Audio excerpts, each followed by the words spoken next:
So what do you think some of the most exciting new advances are in the cell therapy space? Right now, most of the cell therapy has been to target hematological malignancies. But of course, if we can use the same principle to fight solid tumors, it would be a much broader indication.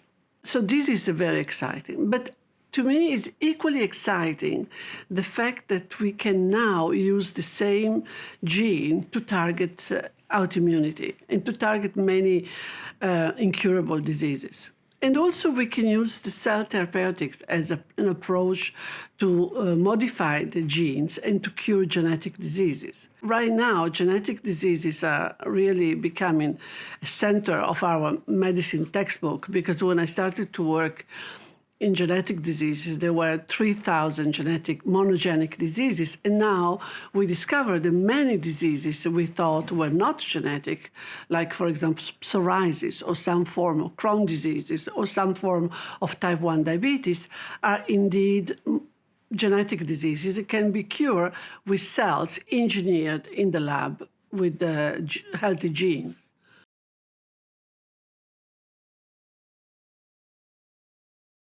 So could you talk to us about some of the novel cell therapies that are out there to induce or manipulate immune tolerance? Cell therapy is now really at the center of the biomedical revolution. Everybody recognizes that cell therapy is the new treatment modality. Until now we had surgery, we had drugs, pills, injection, and now cells. In the past 5 years, we saw really an explosion of clinical results that really show that this new treatment modality can really revolutionize the way in which we treat patients. Cell therapy has the potential to be a cure rather than a treatment.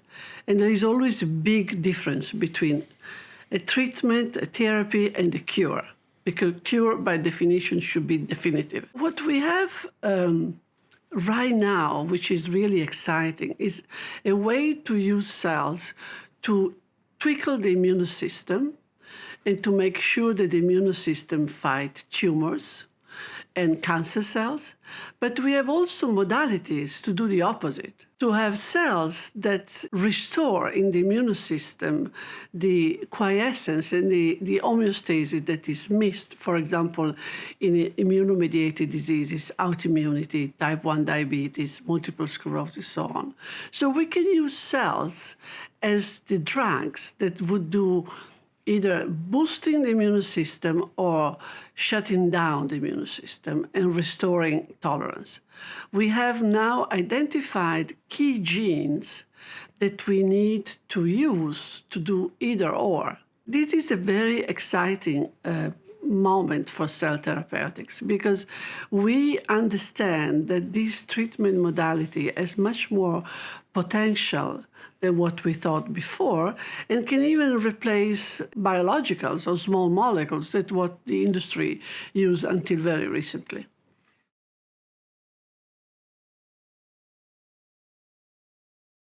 And what are the key roles that, say, industrial partners and academics play in translating that medicine? We always call the translation from the bench to the bedside the valley of death. And until very recently, people thought there was a major separation between the fundamental science, which was done in academia by academic scientists, and the development of drugs in industry. But there is no doubt that in this stage of medicine, really in this era of the biomedical revolution, we have to close the gap and really navigate the valley of death and bring product from the bench to the bedside. And in this closing the gap, the role of industry is very, very important. Because, for example, in the field of cell therapy, there is a tremendous value to have academia developing the early stage of the translation, the process development, the proof of concept clinical trials in a small number of patients. But then industry should partner with academia, because academia is not equipped to bring the product to registration, commercialization, and make it available for every patient in need. So academia needs industry, and industry needs academia, especially in the field of cell therapy, which is still a personalized therapy. Right now, all the cells we use are cells that come either from healthy donors or cells of the patients. So how do you commercialize a product that is a cell? And how do you make it available to every patient in need? So we're not talking about 100 patients, 1,000 patients. We are talking about millions of patients. So how do you ship a cell, or how you do manipulate the patient cells and then reinfuse the cells? So it's a new business model. And I think that, again, a strong collaboration between industry and academia is necessary to move the field and to navigate this new business model.